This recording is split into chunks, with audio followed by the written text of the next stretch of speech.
ફરી એકવાર આંદોલનના માર્ગે ઉમેદવારો કાયમી શિક્ષકની ભરતીમાં કોમ્પ્યુટર શિક્ષકની ભરતીનો સમાવેશ કરવા માટે ટેટ અને ટાટ પાસ ઉમેદવારો ગાંધીનગરમાં આંદોલન પર ઉતર્યા।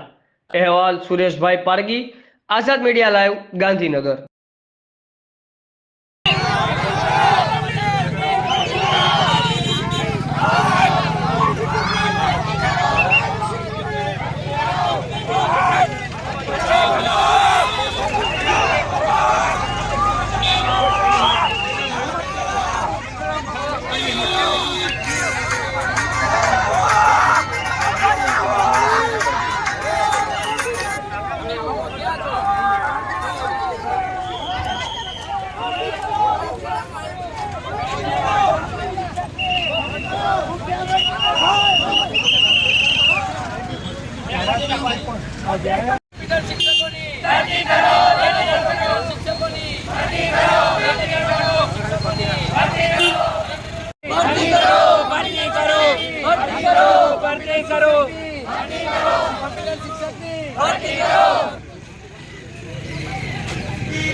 ये विरोध तो करने के